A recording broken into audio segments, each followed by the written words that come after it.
The sound of a single gunshot echoed across the valley as Kieran Dawson lowered his rifle, the buck dropping instantly in the tall grass. It was a clean kill, necessary for survival in the unforgiving Colorado territory of 1879, but his heart wasn't in the hunt today. His thoughts were back at the small ranch where his father fought for every labored breath, the fever having taken hold 3 days prior with a vengeance no medicine seemed able to tame. Kieran quickly field-dressed the deer, his hands moving with practiced efficiency while his mind wandered. The meat would last them a while, but what good was food when his father might not live to eat it?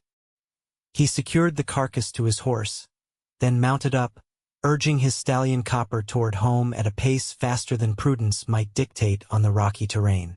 The setting sun cast long shadows across the modest Dawson homestead as Kieran approached. No smoke rose from the chimney, and an unsettling stillness hung in the air.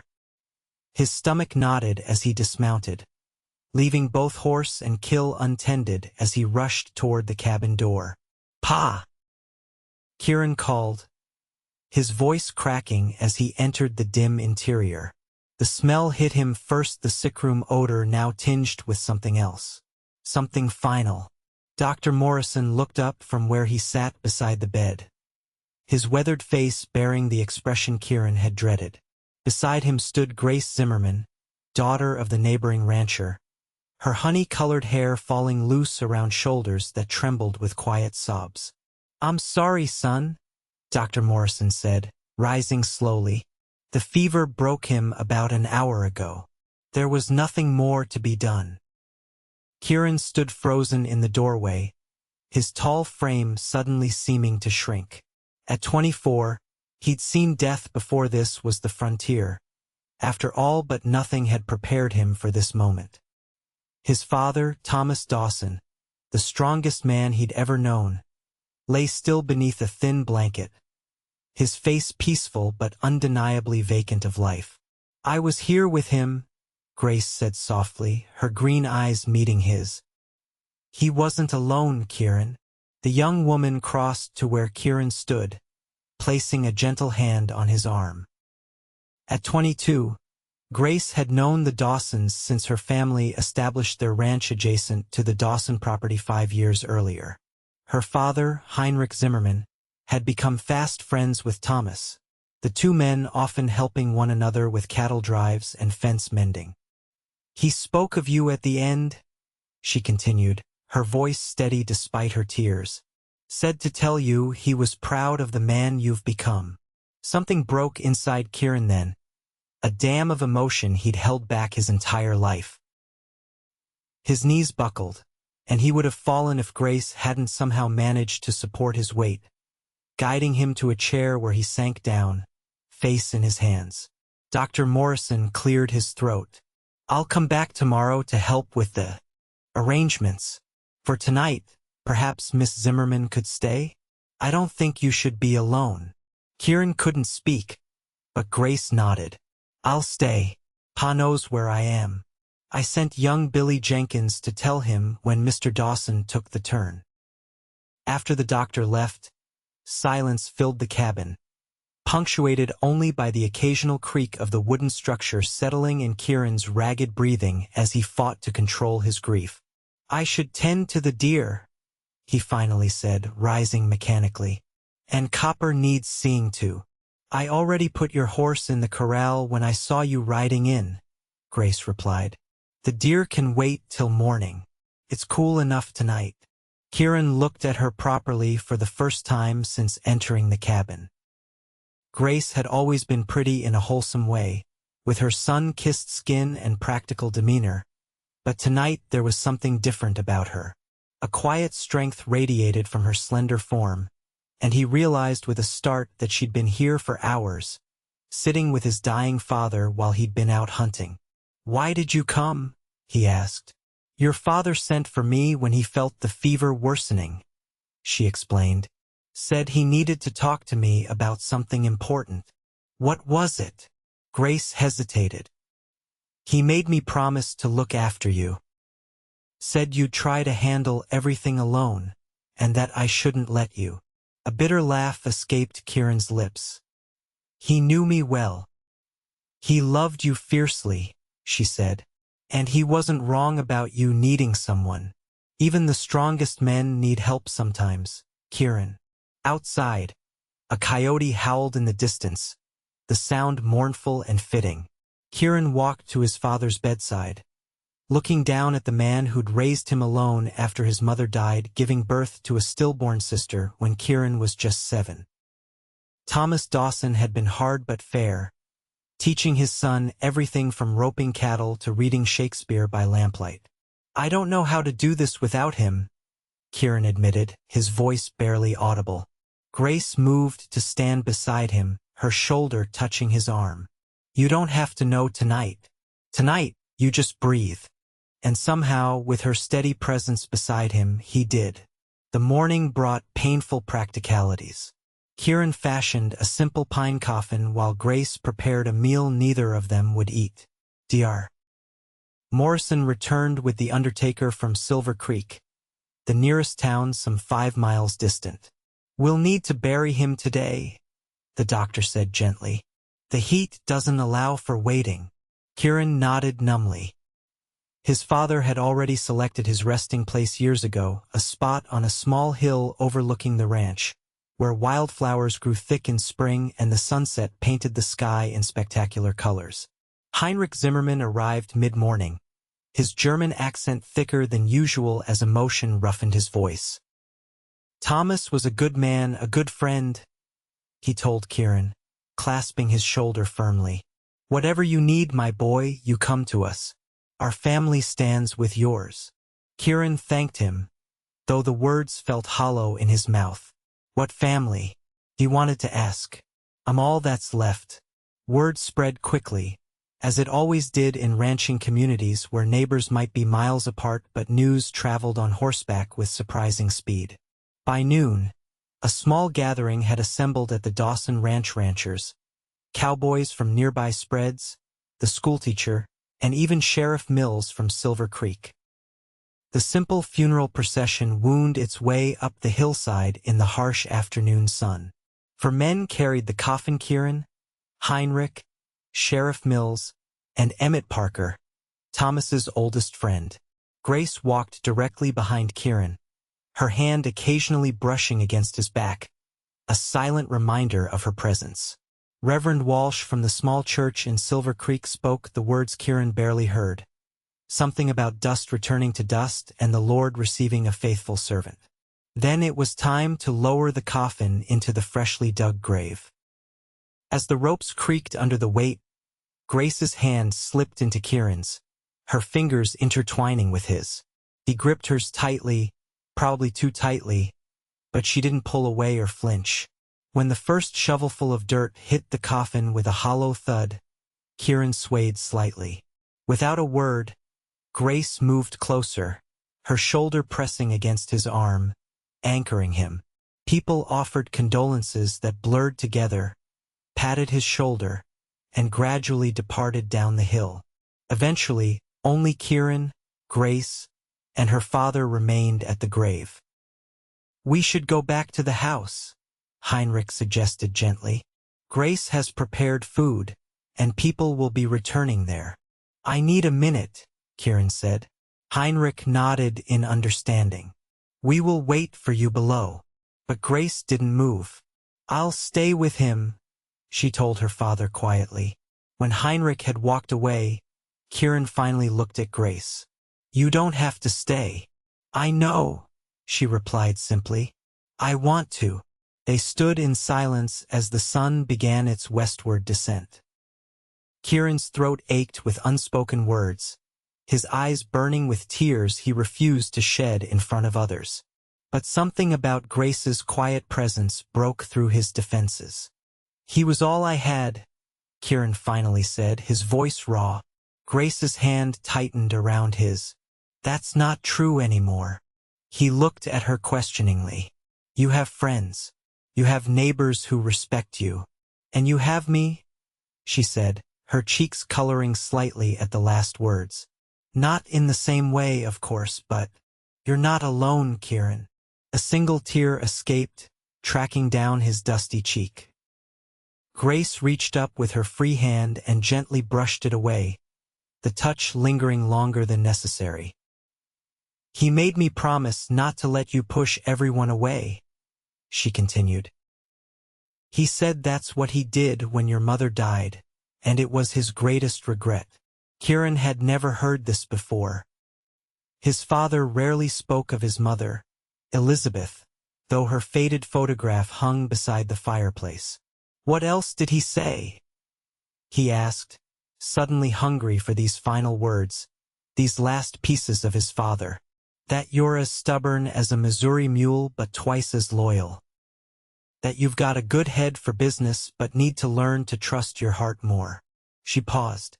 "And that he hoped I'd be patient enough to wait for you to figure that out." The words hung between them, laden with meaning Kieran wasn't ready to examine. Instead, he gazed down at the fresh mound of earth that covered his father. "I don't know if I can run the ranch alone." "You won't have to," Grace said firmly. "We'll help. Everyone will." As the evening shadows lengthened, they finally turned away from the grave. But Grace's hand remained firmly in his as they walked down the hill together, and somehow, Kieran found he didn't want to let go. The days following Thomas Dawson's funeral passed in a haze for Kieran. Tasks needed doing, cattle needed tending, fences required mending, and the business of the ranch continued despite his grief.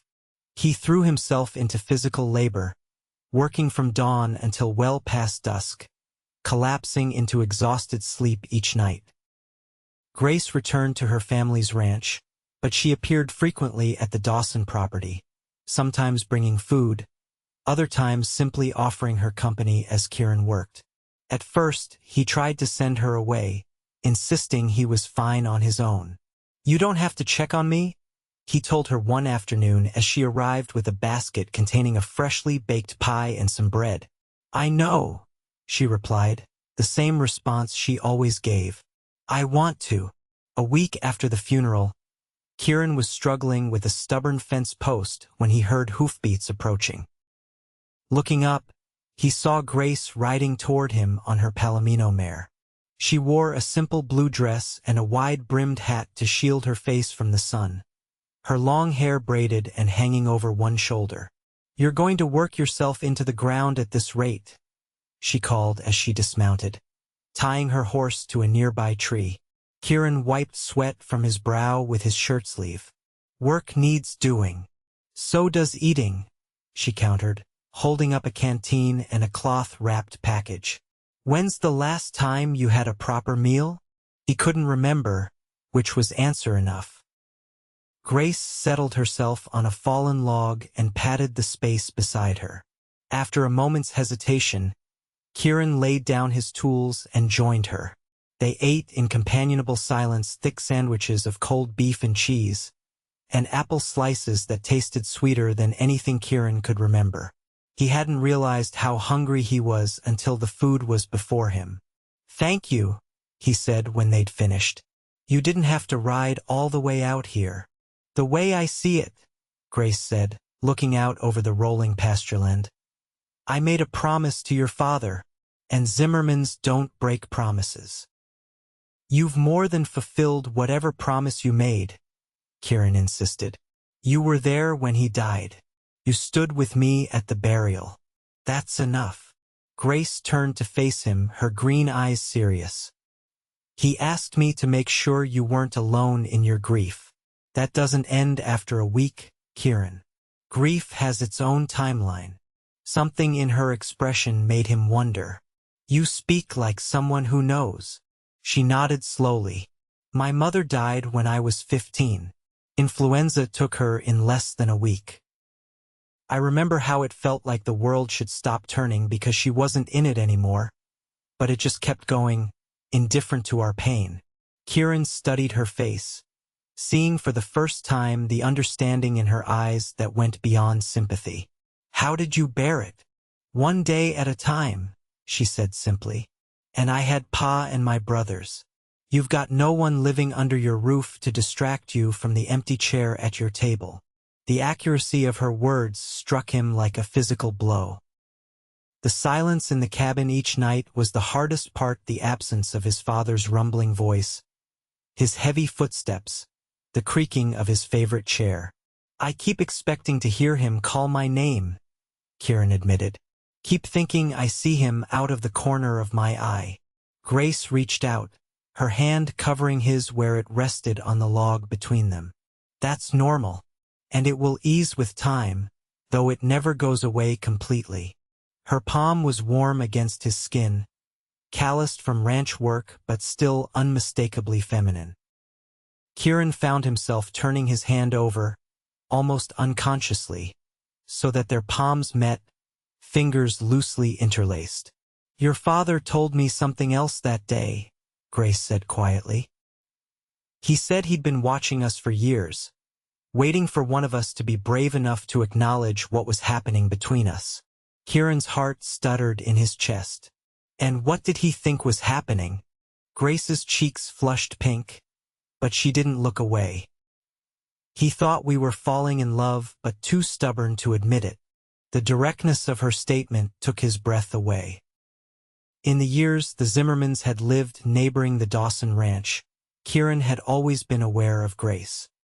He'd noticed how she'd grown from a gangly teenager into a capable, beautiful young woman.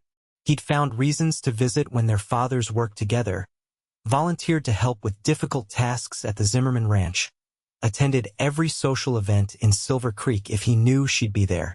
But he'd never allowed himself to name the feeling that tightened his chest whenever she smiled at him. "Was he right?" Kieran asked, his voice rougher than he intended. Grace looked down at their joined hands. "About me, yes," she answered softly. "I can't speak for you." The honesty of her admission stunned him. Here was Grace practical, straightforward Grace laying her heart bare with the same courage she approached everything in life. "I don't know if I can be what you deserve right now," Kieran said, the words painful but necessary. "I'm half a person most days, just trying to keep going." She squeezed his hand. "I'm not asking for promises, Kieran. I'm just telling you what your father saw, what I feel. The rest can wait until you're ready." The generosity of her patience humbled him. Impulsively, he raised their joined hands and pressed a gentle kiss to her knuckles. "Thank you for understanding." A soft smile touched her lips. "That's what happens when you grow up next to someone, watching them from afar. You learn to understand them, even when they don't say much." For the first time since his father's death, Kieran felt something other than grief unfurl in his chest, a tentative warmth, a glimmer of possibility. It wasn't happiness, not yet, but perhaps it was hope. As summer gave way to autumn, the landscape around Silver Creek transformed. Aspen groves blazed gold against the deep green of the pines, and mornings dawned crisp with the promise of winter to come. Kieran settled into a new routine, learning to navigate a world without his father's guidance. The ranch demanded constant attention, but Kieran found unexpected support from the community. Heinrich Zimmerman and his sons rode over frequently to help with the heavier tasks. Old Emmett Parker, who'd been on cattle drives with Thomas for decades, appeared one day with 2 young cowhands in tow. "Thomas helped me when I was starting out," the grizzled rancher explained gruffly. "These boys need work and you need hands. Seems a fair trade." Kieran hired them on the spot, grateful for the help and the company. The cabin felt less empty with Jackson and Will bunking in the small second bedroom, their good-natured bickering and hearty appetites bringing life back to the quiet house. And then there was Grace. True to her word, she hadn't pushed for more than Kieran could give, but she remained a steady presence in his life. Some days she rode over just to sit with him on the porch as dusk settled, talking about everything and nothing. Other days, she brought meals or mended clothes or helped with accounts, practical assistance that spoke louder than words about her feelings. Gradually, Kieran found himself looking forward to her visits, planning his days around when she might appear, riding to the top of the hill to watch for her approach from the Zimmerman property.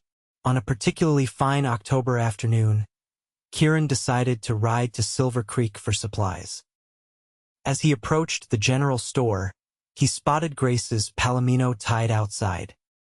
His heart quickened as he dismounted, suddenly conscious of his dusty clothes and unshaven jaw. Inside, he found Grace examining bolts of fabric with Mrs. Patterson, the storekeeper's wife. "This blue would suit you beautifully," Mrs. Patterson was saying. "Brings out the color of your eyes." Grace smiled politely. "It's lovely, but I need something practical for everyday wear." "A woman can be practical and beautiful," Mrs. Patterson insisted, then spotted Kieran hovering near the doorway. "Well, look who's here.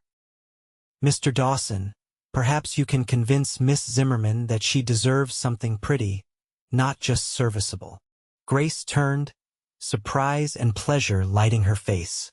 "Kieran, I didn't expect to see you in town today." He moved toward them, oddly nervous. "Running low on coffee and ammunition," he explained. "Though I agree with Mrs. Patterson that blue would suit you." A delicate blush colored Grace's cheeks. "You two are conspiring against me." "Smart man," Mrs. Patterson declared with a knowing smile. "I'll just fetch those coffee beans while you young people chat." She disappeared toward the storeroom, leaving them alone among the merchandise. "How are you?" Grace asked, her eyes searching his face.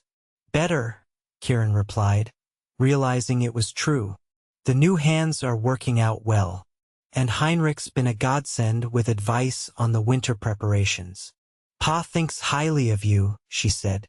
"Says you're managing the ranch even better than your father did at your age." The compliment warmed him, especially coming from Heinrich, whose opinion Kieran respected. "I'm trying. Some days are harder than others." Grace nodded in understanding. "That's how it goes. The hard days get fewer as time passes." An awkward silence fell between them, filled with things unsaid. Kieran cleared his throat. "There's a harvest dance at the schoolhouse next Saturday. I was wondering if you might want to go." He hurried on before his courage failed him. "With me, I mean, as my escort." Her eyes widened slightly, and for a terrible moment, he thought she might refuse. Then a smile spread across her face, lighting it from within. "I'd like that very much," she said softly. Relief and anticipation coursed through him. "I'll come by around 6, if that suits." "It does." Mrs. Patterson returned with Kieran's coffee, a knowing twinkle in her eye. "Will there be anything else today, Mr. Dawson?" Kieran glanced at the bolt of blue fabric. "Yes, actually. I'd like to purchase 3 yards of that blue for Miss Zimmerman." "Kieran, no," Grace protested. "It's too expensive and I don't need—" "Please," he interrupted gently. "Let me do this. As thanks for everything these past months." Something passed between them, a current of understanding that ran deeper than words. Grace relented with a nod, her eyes never leaving his. "In that case," she said, "thank you." As Mrs. Patterson measured and cut the fabric, Kieran felt a sense of rightness settle over him. For the first time since his father's death, he was looking forward to something with genuine anticipation. The night of the harvest dance arrived clear and cool, with a full moon rising over the eastern hills. Kieran spent more time than he'd ever admit getting ready, bathing in water he'd heated on the stove, shaving with extra care, and donning his best shirt and trousers. He even polished his boots until they gleamed in the lamplight. "Looking mighty fine, boss," Jackson commented with a grin as Kieran prepared to leave. "Miss Zimmerman's a lucky lady." "I'm the lucky one," Kieran replied, surprising himself with the sincerity behind the words. He rode to the Zimmerman ranch with a mixture of nervousness and excitement churning in his stomach. Heinrich met him at the door, his weathered face split by a broad smile. "Kieran, come in, come in. Grace is almost ready." The Zimmerman home was larger than the Dawson cabin, built by Heinrich with the help of his 3 sons, all of whom had now moved to their own properties nearby. It was warm and welcoming, with handcrafted furniture and colorful quilts that spoke of a woman's touch, remnants of the mother Grace had lost. Heinrich poured Kieran a small glass of schnapps. "To warm you against the night air," he explained with a wink. They were on their second toast when Grace appeared in the doorway. Kieran's breath caught in his throat. She wore a dress made from the blue fabric he'd purchased, styled simply but elegantly to highlight her slender waist and graceful shoulders. Her honey-colored hair was partially pinned up, soft tendrils framing her face, the rest falling in loose waves down her back. "You look—" Kieran struggled to find words adequate to express what he felt. "Beautiful doesn't seem enough." Grace smiled, pleased but slightly embarrassed by his obvious admiration. "Thank you. Mrs. Patterson helped me with the pattern." "It was worth every penny," Kieran said fervently. Heinrich chuckled at their mutual awkwardness. "You young people should go before the dancing starts without you. And Kieran," he added, his tone shifting to one of fatherly warning, "have her home at a reasonable hour, yes?" "Yes, sir," Kieran promised, offering Grace his arm. Outside, he had brought the buggy rather than saddling a horse for her, wanting to make the evening special. He helped her up, acutely aware of her hand in his, the subtle scent of lavender that surrounded her. The drive to Silver Creek was magical in the moonlight. They talked easily about small things, the preparations for winter, the antics of the new hands at Kieran's ranch, Grace's youngest brother's upcoming wedding in the spring. Beneath the conversation ran a current of anticipation, of possibility. The schoolhouse glowed with lantern light, decorated with autumn leaves and bunches of dried corn. Inside, nearly everyone from Silver Creek and the surrounding ranches had gathered. A small band played lively tunes, and couples already moved across the wooden floor in time to the music. "Kieran Dawson," Sheriff Mills called, striding over to clasp his hand. "Good to see you in town. And Miss Zimmerman, you're looking lovelier than a summer sunrise." Grace thanked him with a smile, and soon they were surrounded by well-wishers. It was Kieran's first social event since his father's funeral, and the community's genuine pleasure at seeing him touched him deeply. When the band struck up a waltz, Kieran turned to Grace. "May I have this dance?" Her eyes sparkled as she placed her hand in his. "I thought you'd never ask." He led her to the dance floor, suddenly grateful for the lessons his father had insisted on years ago.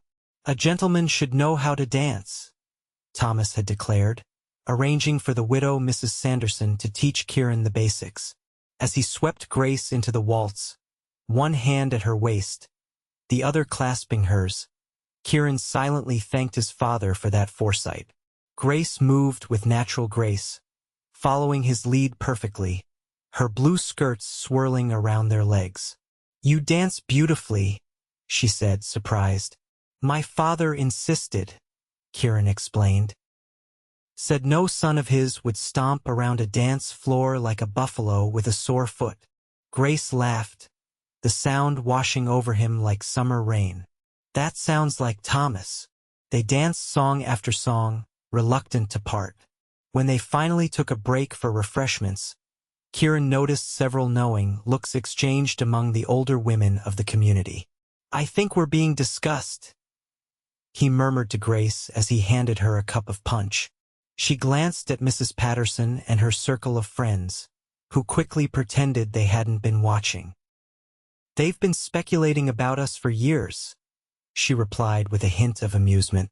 "Pa says Mrs. Peterson asked him last spring if there was an understanding between us." "And what did he say?" Kieran asked, suddenly intensely curious. "That it wasn't his place to have understandings for his daughter," Grace answered. "That I make my own decisions in matters of the heart." Kieran's pulse quickened. "And what would your decision be, if someone were to ask for such an understanding?" Grace's eyes met his, steady and clear. That would depend entirely on who was asking. The air between them seemed to vibrate with unspoken emotion. Kieran was about to respond when the band struck up again, this time a lively reel that sent couples rushing to the floor. "Saved by the fiddle," Grace said lightly, but her eyes held a question. "Only postponed," Kieran replied, taking her hand. "We'll finish this conversation later." The rest of the evening passed in a whirl of music and laughter. Kieran found himself more relaxed than he'd been in months, genuinely enjoying the company and the simple pleasure of having Grace beside him. All too soon, it was time to leave. The drive back to the Zimmerman ranch seemed shorter than the journey into town, the night air cooler now, prompting Kieran to wrap a blanket around Grace's shoulders. When they arrived, lights still burned in the windows. Heinrich was waiting up for his daughter, as Kieran had expected. "I should go in," Grace said as Kieran helped her down from the buggy. "Pa will be wondering." Kieran kept hold of her hand. "Before you do, I'd like to finish our conversation from earlier." In the silver moonlight, Grace's face was a study in gentle expectation. "Yes. I've been thinking about what your father said about you making your own decisions in matters of the heart," Kieran began, his voice lower than usual. "And I realize I've never properly asked what your heart wants." Grace took a step closer to him. "I thought I'd made that fairly clear, Kieran Dawson." "Maybe I need to hear it plainly," he said. "Because what I want is you, Grace. I think I have for years, but I was too stubborn or blind to admit it. My father saw it before I did." The confession hung in the night air between them. Grace's expression softened, her free hand coming up to rest against his chest, directly over his hammering heart. "Then we want the same thing," she said simply. "Because my heart has been yours longer than I care to admit." The world seemed to still around them as Kieran leaned down, his intention clear in his eyes. Grace tilted her face up to meet him, and their lips came together in a kiss that felt like both a beginning and a homecoming. It was gentle at first, a tentative exploration, but quickly deepened as years of unacknowledged feeling rose to the surface. When they finally parted, both slightly breathless, Kieran rested his forehead against hers. "I should probably speak to your father," he murmured. Grace smiled, her hand still pressed to his chest. "Probably, though he won't be surprised." A discreet cough from the direction of the house made them step apart. Heinrich stood in the doorway, attempting to look stern but failing miserably as a smile tugged at his mouth. "It is getting late," he called. "Perhaps Kieran would like to join us for breakfast tomorrow? We could talk." The implication was clear. Kieran straightened his shoulders. "I'd be honored, sir." 8 o'clock. 8 is good, Heinrich agreed, then disappeared back inside, giving them a moment more of privacy. "Until tomorrow, then," Kieran said, reluctant to leave. Grace reached up to touch his face, her fingers trailing along his jaw. "Until tomorrow." He kissed her once more, quickly but tenderly, then helped her to the porch.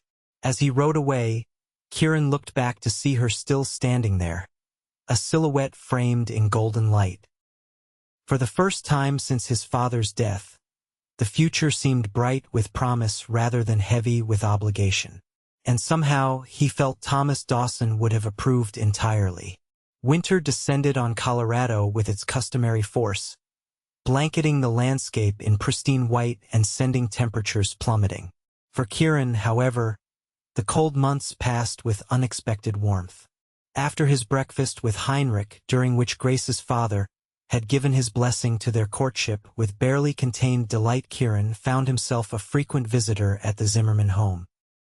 3 times a week, weather permitting, he would ride over for dinner, sometimes staying until the small hours discussing ranch business with Heinrich or simply enjoying Grace's company by the fire.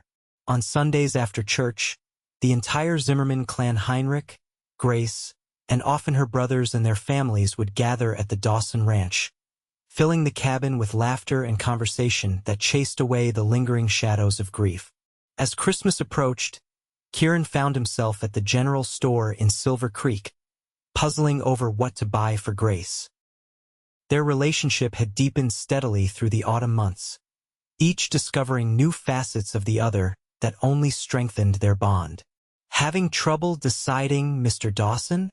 Mrs. Patterson asked, appearing at his elbow as he examined a display of hair combs and ribbons. "I want something special," Kieran admitted. "Something meaningful." Mrs. Patterson's eyes twinkled. "For Miss Zimmerman, I presume?" Kieran nodded, unembarrassed by the shopkeeper's knowing tone. Everyone in Silver Creek was well aware of his courtship with Grace by now. "Well then, Mrs. Patterson said, moving behind the counter. "Perhaps I can help. I received some items last week that I haven't even put out for display yet." She brought out a small wooden box and opened it to reveal a delicate silver locket on a fine chain. This came all the way from Denver. The locket was perfect, simple yet elegant, with a subtle floral design etched into its surface. Kieran could immediately picture it around Grace's neck. "It's beautiful," he said. "How much?" Mrs. Patterson named a price that made Kieran wince internally, but he didn't hesitate. "I'll take it." As she wrapped the locket in tissue paper, Mrs. Patterson smiled approvingly. "Young love is a beautiful thing, Mr. Dawson. Your father would be pleased to see you finding happiness." The mention of his father brought the familiar ache, but it was softer now, tempered by time and by the new joy in his life. "I think he saw it before either of us did," Kieran replied. "He told Grace as much before he died." "Thomas always was perceptive about matters of the heart," Mrs. Patterson said, handing him the wrapped package. Despite his gruff exterior, Kieran tucked the gift safely inside his coat. "Thank you, Mrs. Patterson, for the locket and for the kind words." She waved him off with a motherly smile. "You be careful riding home now. Looks like we might get more snow before nightfall." The weather held long enough for Kieran to reach the ranch, where Jackson and Will were finishing the afternoon chores. The two young cowboys had proven to be excellent hands, hardworking and reliable. More than that, they'd become friends, filling some of the emptiness left by Thomas's death. "Going to the Zimmermans for Christmas Eve tomorrow?" Jackson asked as they settled the horses for the night. "Yes," Kieran confirmed. "Heinrich has invited half the county, from what Grace tells me." Will grinned. "Including us, thankfully. I hear Miss Grace makes a Christmas pudding that would make angels weep." "Her cooking is one of her many talents," Kieran agreed, thinking of the countless meals she'd prepared for him over the months. Simple food, but made with care that transformed ordinary ingredients into something special. "You thinking of making it official anytime soon?" Jackson asked casually. Asking for her hand properly, I mean. The question caught Kieran off guard, though it wasn't the first time the thought had crossed his mind. In truth, he'd been considering it more frequently of late. "Perhaps," he replied noncommittally, "when the time is right." Will and Jackson exchanged knowing looks but said no more on the subject. Christmas Eve dawned bright and clear, the world outside Kieran's window a dazzling expanse of white under a cobalt sky. He spent the morning completing necessary chores, then bathed and dressed with special care. The silver locket, now nestled in a small wooden box he'd carved himself during the long evenings, sat on his dresser awaiting its recipient. The Zimmerman home was transformed for Christmas. Evergreen boughs decorated every available surface. Red ribbons brightened doorways, and candles cast a warm glow throughout. The tantalizing aromas of roasting meat, spiced cider, and sweet desserts filled the air as Kieran arrived, arms laden with gifts for the family. "Kieran!" Grace exclaimed, hurrying to greet him at the door. She wore a festive red dress that complemented her fair coloring, her hair elaborately arranged with a sprig of holly tucked into the golden strands. "You're just in time." Pa was about to start telling the children the Christmas story. Indeed, Heinrich sat in his large chair by the fire, surrounded by his grandchildren Grace's nephews and nieces who looked at their grandfather with rapt attention. The room was filled with Zimmermans and their extended family, along with several neighbors including Jackson, Will, Sheriff Mills, and Dr. Morrison. The evening unfolded in a tapestry of traditions, carols sung around the piano played by Grace's sister-in-law Martha, games that had children and adults alike laughing uproariously, and finally, the sumptuous feast that Grace and the other women had prepared. Throughout it all, Kieran found his gaze repeatedly drawn to Grace. She moved through the gathering with natural warmth, making sure everyone was comfortable, leading the children in games, serving food with gracious efficiency. Several times, their eyes met across the room, and the smile she gave him made his heart race like a colt in spring pasture. After dinner, as the group relaxed with coffee and the promised Christmas pudding, which did, indeed, seem divine enough to make angels weep, Heinrich raised his glass in a toast. "To family and friends, old and new," he said, his German accent more pronounced with emotion. "And to those who are no longer with us but remain in our hearts." He looked directly at Kieran. "Thomas Dawson was my dear friend, and I see his best qualities living on in his son. To Thomas, and to new beginnings. To Thomas." The gathering echoed, raising their glasses. Kieran felt a swell of emotion that threatened to overwhelm him, but Grace's hand found his beneath the table, her fingers twining with his, anchoring him. As the evening wound down, with children nodding off on their parents' laps and older folks beginning to gather their coats, Kieran drew Grace aside. "Would you walk with me?" he asked quietly. "Just for a moment." Curiosity lit her green eyes, but she nodded, retrieving her shawl from a hook near the door. They stepped out onto the porch, where the cold air was sharp but refreshing after the warmth of the crowded house. The sky above was a canopy of stars, unnaturally bright in the clear mountain air. "It's beautiful," Grace breathed, looking upward. "Yes," Kieran agreed, though his eyes were on her face, not the stars. "I have something for you. I wanted to give it to you privately." He withdrew the small wooden box from his pocket and placed it in her hands. Grace looked down at it, tracing her fingers over the simple deer he'd carved into the lid. "You made this," she said softly. It wasn't a question. "Open it," he urged. When she lifted the lid and saw the silver locket nestled against dark velvet, her lips parted in surprise. "Kieran, it's exquisite." "May I?" he asked, taking the necklace from the box. Grace turned, lifting her hair so he could fasten it around her neck. His fingers brushed against her skin, sending a shiver through both of them that had nothing to do with the cold. When she faced him again, the locket gleamed softly in the light spilling from the house windows. "It's perfect," she whispered. "Thank you." "Open it," Kieran said again, a hint of nervousness in his voice now. Grace did as he asked, carefully working the small clasp. Inside, she found a tiny scrap of paper folded into the left side of the locket.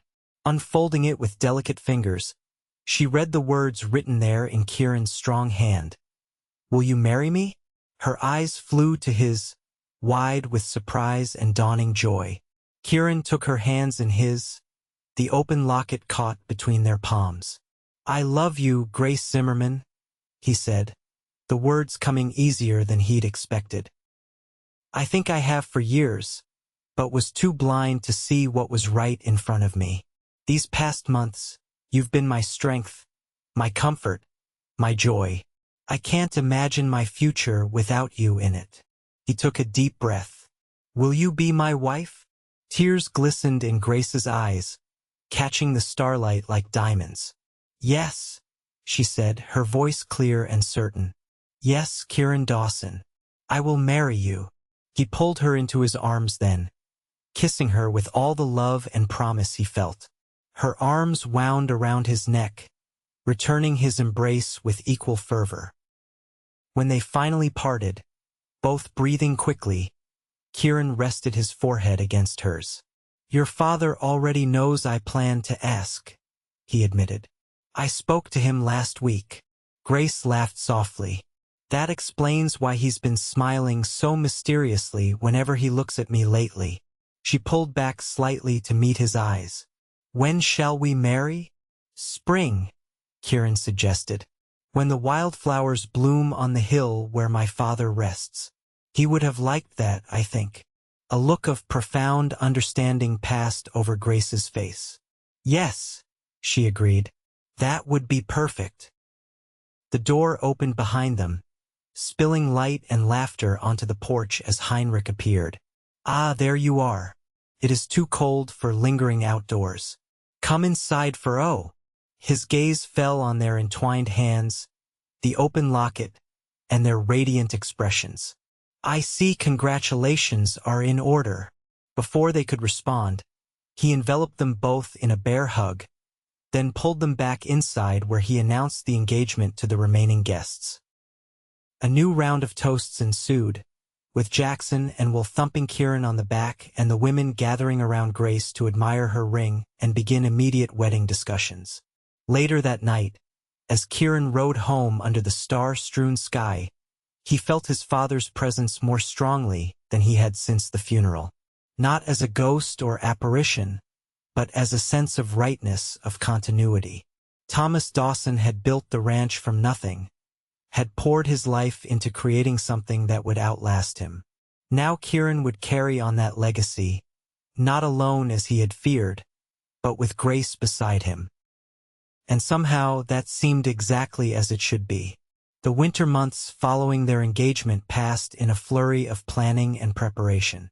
Grace divided her time between helping her father at their ranch and visiting the Dawson property, where she began the gradual process of making it her future home. She brought small touches curtains she had sewn, quilts passed down from her mother, a rocking chair that Heinrich insisted should go with her when she married. Kieran watched these changes with a mixture of gratitude and wonder. The cabin that had felt so empty after his father's death was transforming, becoming warmer and more inviting with each item Grace added. Yet she was careful to respect the memories embedded in the home, keeping Thomas's favorite chair in its place by the fire, preserving the photographs and books that had been important to him. "Your father will always be part of this home," she told Kieran one evening as they sat together planning renovations. "I would never want to erase his presence." Her understanding touched him deeply. "He would have loved you as a daughter," Kieran said, drawing her close. "Almost as much as I love you as my future wife." As March gave way to April, the first hints of spring began to appear, crocuses pushing through the melting snow, birds returning from their winter migrations, days lengthening and warming. On the hillside where Thomas was buried, green shoots promised the wildflowers that would soon blanket the area. "Another month," Grace said as they visited the grave together one Sunday afternoon. "The flowers should be in full bloom by then." They had set their wedding date for May 15th, hoping the notoriously unpredictable mountain weather would be settled enough for an outdoor ceremony on the hillside. Reverend Walsh had agreed to perform the service, and invitations had been sent to friends and neighbors throughout the county. "Are you nervous?" Kieran asked, watching Grace arrange fresh pine boughs on his father's grave. She considered the question seriously. "Not about marrying you," she answered. "That feels more right than anything I've ever done. But sometimes I worry about living up to your mother's memory, about being the kind of wife your father would have approved of." Kieran's heart constricted at her honesty. "My mother died when I was young, but I remember how she and my father were together, the respect between them, the partnership. You already embody those qualities, Grace." He took her hands in his. "And my father made his approval very clear when he sent for you in his final hours." Grace's eyes glistened with emotion. I wish I could have known her. Your mother. So do I, Kieran said softly. But I have her journal. Perhaps you'd like to read it sometime. To know her through her own words. The journal was one of Kieran's most treasured possessions, a small leather-bound book filled with Elizabeth Dawson's neat handwriting, chronicling her life from the time she met Thomas until shortly before her death. He had read it countless times over the years, finding comfort in her observations and wisdom. I would be honored, Grace replied, clearly understanding the significance of his offer. That evening, Kieran retrieved the journal from the wooden box where he kept it. They sat together on the porch, a blanket around their shoulders against the spring chill, as Grace carefully turned the pages and read aloud passages that captured Elizabeth's spirit, her humor, her courage, her deep love for her husband and son. Today Thomas and I argued about whether to plant corn or wheat in the south field. Grace read, amusement in her voice. He is the most stubborn man God ever created. But then he brought me wildflowers and admitted I was right, and I remembered why I fell in love with him. Kieran is exactly like his father, strong-willed but soft-hearted. Heaven help the woman who eventually captures his heart. She'll need patience by the wagon load and love enough to weather the storms of his pride. Kieran laughed softly. She knew me well. She knew the boy, Grace corrected gently. I know the man. As she continued reading, Kieran watched her face in the fading light, the graceful curve of her jaw, the way her eyelashes cast shadows on her cheeks, the small smile that appeared when she encountered something particularly touching in his mother's words. In that moment, he felt a sense of connection between past and future so profound it nearly took his breath away. His mother's legacy lived on not just in his memories or her journal, but in the values she had instilled in him, values that had led him to choose a woman like Grace, who embodied the same strength, kindness, and practical wisdom that Elizabeth Dawson had possessed. The weeks leading up to the wedding flew by in a whirl of activity. Heinrich insisted on building an addition to the Dawson cabin, a larger kitchen and a second bedroom. For the grandchildren that will come, he said with a wink that made both Kieran and Grace blush. With help from Grace's brothers and several neighboring ranchers, the construction progressed rapidly, transforming the modest cabin into a proper home for a young family.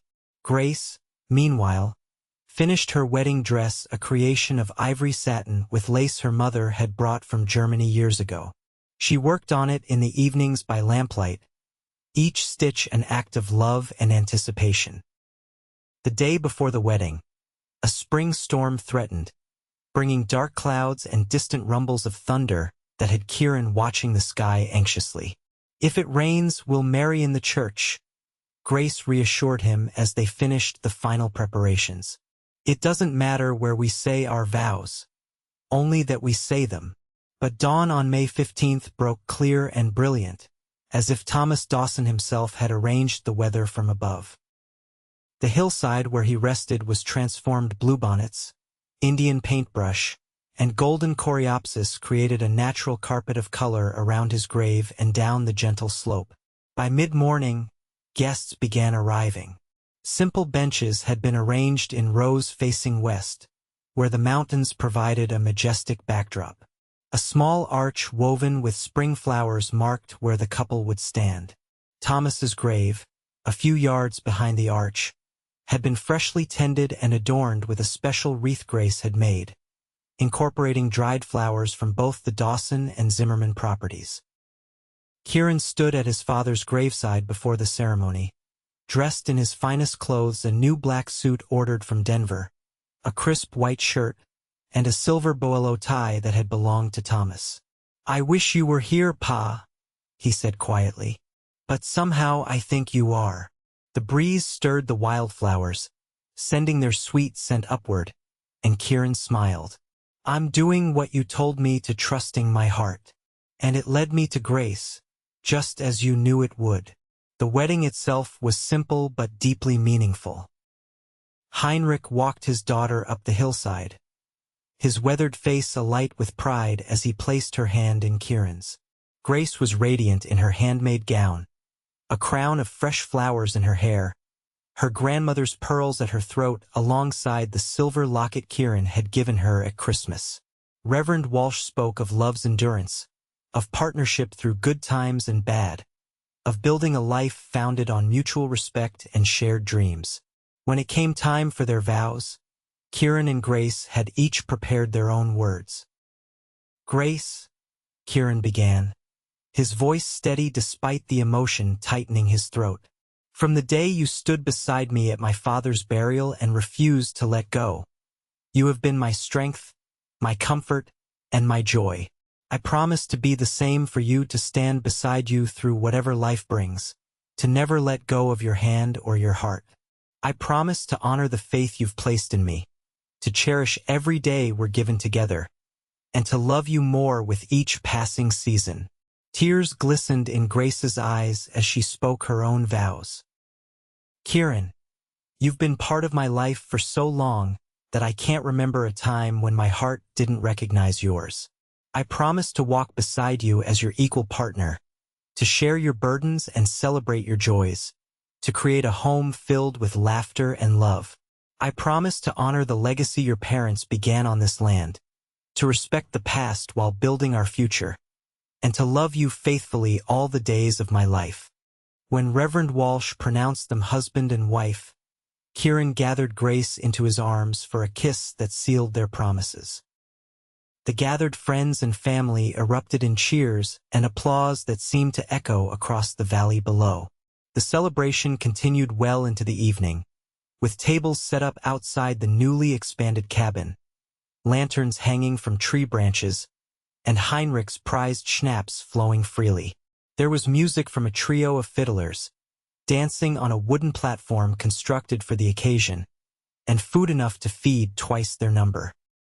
As dusk fell, Kieran found a moment to pull Grace away from the festivities, leading her to a quiet spot where they could see both the party below and the hillside where they had exchanged their vows.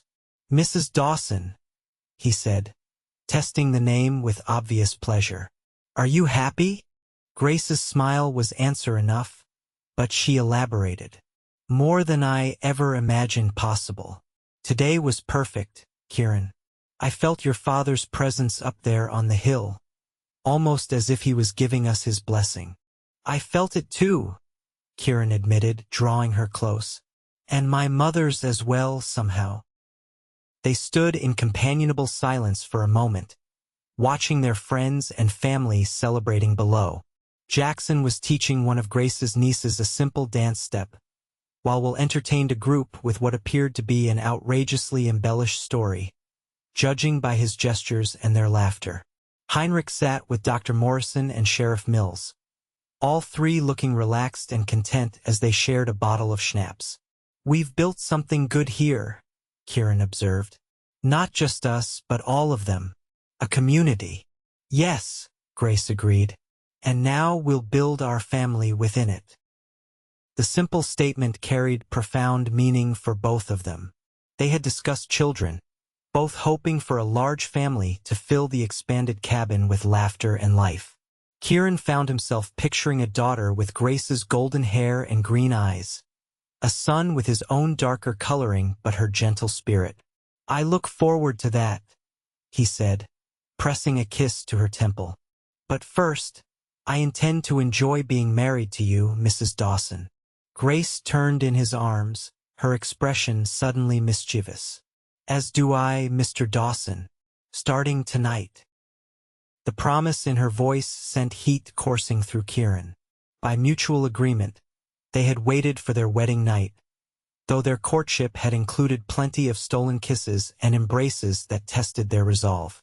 Now, with the ceremony behind them and their life together officially begun, the anticipation of finally being truly united hung between them like sweet, heady perfume.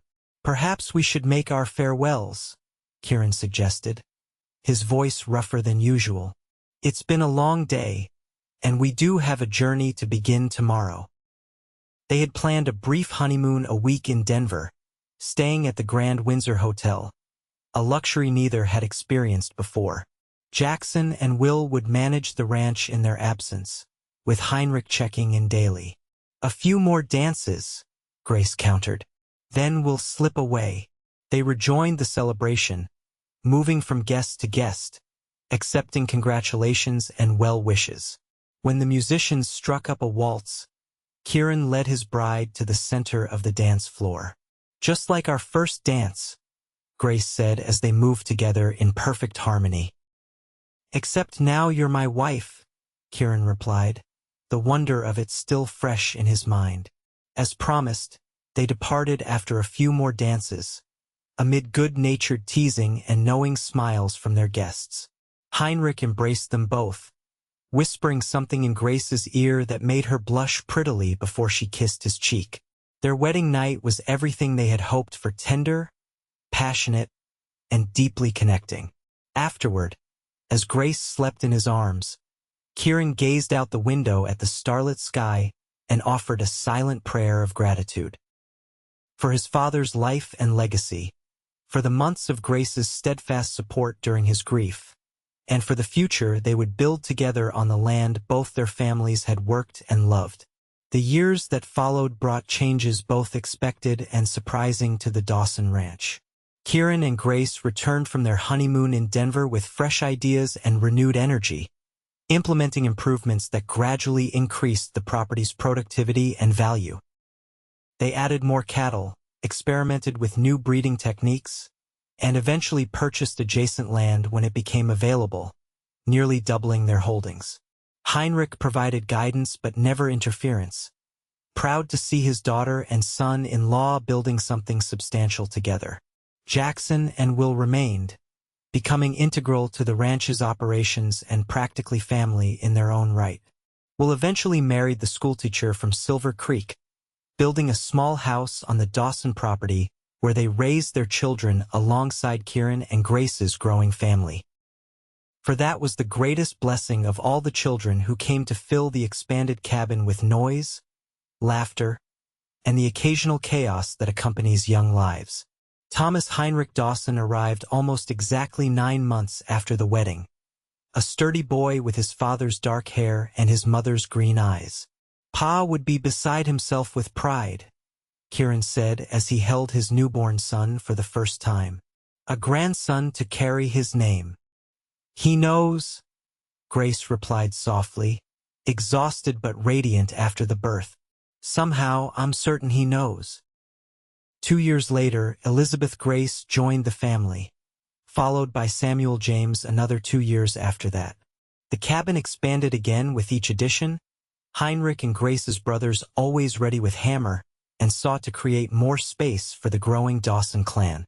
Through it all, Grace remained Kieran's steadfast partner managing the household, helping with ranch accounts, nursing sick calves and children with equal dedication, and still finding time to tend Thomas's grave on the hillside with fresh flowers in summer and evergreen boughs in winter. The silver locket Kieran had given her rarely left her neck, though now it contained tiny photographs of their children rather than a proposal. On the 10th anniversary of their wedding, Kieran surprised Grace with a special gift, a bound collection of letters his father had written to his mother during a cattle drive that had separated them for several months early in their marriage. "Where did you find these?" Grace asked in astonishment as she carefully turned the yellowed pages. "In the attic of the old barn when we were rebuilding last fall," Kieran explained. "They were in a box with some of Mother's things. I've been saving them for today." Grace read a few passages aloud, her voice tender as Thomas's words of love and longing filled the room. "He writes beautifully," she observed. "I never would have guessed."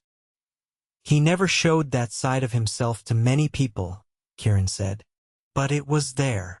They sat together on the porch swing Kieran had built for their 5th anniversary, watching their children play in the yard with Will and Martha's brood. At 8, young Thomas was the image of his namesake, with the same determined set to his jaw and the same kindness in his eyes. Elizabeth, fair and graceful at 6, supervised her 4-year-old brother Samuel's attempts to catch grasshoppers in the tall grass. "Did you ever imagine this?" Grace asked, leaning her head against Kieran's shoulder. "That day at your father's burial, did you ever think we would build this life together?" Kieran's arm tightened around her. "No," he admitted. "That day, I couldn't see beyond my grief. But I felt you beside me, refusing to let go, and something inside me recognized what that meant, even if I wasn't ready to acknowledge it yet." "I knew," Grace said simply. "Not that it would be easy or that it would happen quickly, but I knew we belonged together, that we would face whatever came as one." Kieran turned to look at her, the face he had woken up beside for a decade now, still beautiful to him, still the center of his world. The years had added a few fine lines around her eyes, a bit more fullness to her figure after 3 children, but to Kieran, she was more lovely than ever, her beauty deepened by shared experiences and the life they had created together. "I love you, Grace Dawson," he said, the words no less meaningful for having been said thousands of times before. "And I love you," she replied, reaching up to touch his face. "Always." As the sun began to set behind the mountains, painting the sky in shades of gold and crimson, Kieran thought of his father, of the legacy Thomas had left, not just in the land or the ranch, but in the lessons he had taught about love, perseverance, and building something meant to last. On the hillside where Thomas rested, wildflowers nodded in the evening breeze, nature's perpetual tribute to a man who had loved this land. And in the home below, his son and the woman who had stood beside him in his darkest hour continued the story, adding chapters Thomas would never read but had helped author nonetheless. It was, Kieran reflected as he drew his wife closer and called to their children for supper, exactly as it should be. A life built on love, strengthened by shared grief, and sustained by the promise of all the tomorrows yet to come.